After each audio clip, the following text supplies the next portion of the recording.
মাদারীপুরের কালকিনিতে আধিপত্য বিস্তারকে কেন্দ্র করে সংঘর্ষে ৩ জন নিহত হয়েছেন।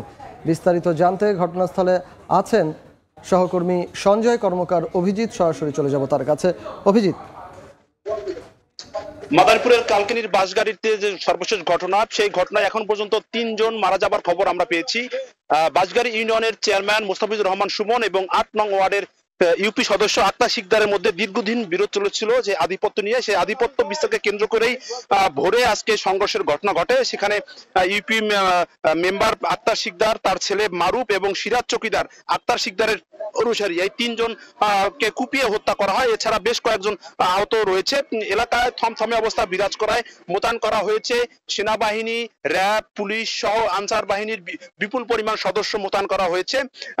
আমরা কিছু সময় আগে কথা বলেছিলাম মাদারীপুরের অতিরিক্ত পুলিশ সুপার জাহাঙ্গীর আলমের সাথে। তিনি আমাদেরকে জানিয়েছেন এই ঘটনায় এখন পর্যন্ত কাউকে আটক করা সম্ভব হয়নি। তারা তাদের বাহিনীর পক্ষ থেকে জোর তৎপরতা চালানো হচ্ছে এবং বিভিন্ন স্থানে তারা অভিযান পরিচালনা করছেন।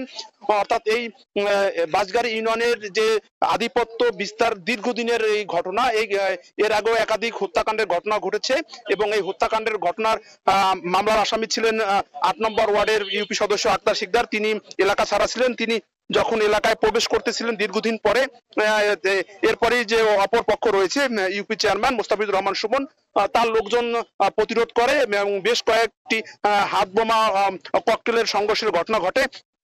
তারপরে কিন্তু দুপক্ষের সংঘর্ষ লিপ্ত হয়।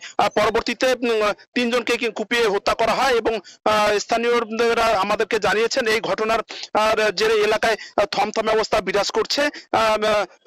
এলাকাবাসীর নিরাপত্তার স্বার্থে বিপুল পরিমাণ আইন শৃঙ্খলা বাহিনী মোতায়েন করা হয়েছে এবং পুলিশের টহল রয়েছে, সেনাবাহিনী, র্যাব সহ অন্যান্য যে বাহিনীর সদস্যরা তারা তৎপরতা চালিয়ে যাচ্ছেন।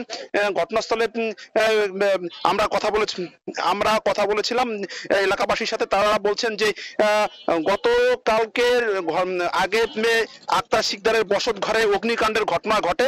তিনি ঢাকা ছিলেন। তিনি এবং তার ছেলে তার অগ্নিকাণ্ডের ঘটনা দেখার জন্য এলাকায় প্রবেশ করতেছিলেন। তারপরে কিন্তু এই সংঘর্ষ ঘটনা হয় বলে আমাদেরকে জানানো হয়েছে। পুলিশের সূত্রে আমাদের জানিয়েছেন এই ঘটনায় এখন পর্যন্ত যেটি ত্রিপল মার্ডার হয়েছে, এই ঘটনায় এখন পর্যন্ত কাউকে গ্রেপ্তার বা আটক করা সম্ভব না হলে কিন্তু পুলিশি টহল জোরদার করা হয়েছে এবং বিভিন্ন স্থানে মোড়ে মোড়ে তল্লাশি চালানো হচ্ছে। এই ঘটনায় কারা কারা জড়িত রয়েছে তাদের তালিকা করা হচ্ছে, নাম সংগ্রহ করা হচ্ছে বাহিনীর পক্ষ থেকে। এছাড়া আপনার আরেকটি বিষয় হলো যে এই আক্তার শিকদার এবং সুমন চেয়ারম্যানের যে বিরোধ, এই বিরোধটি কিন্তু দীর্ঘদিনের।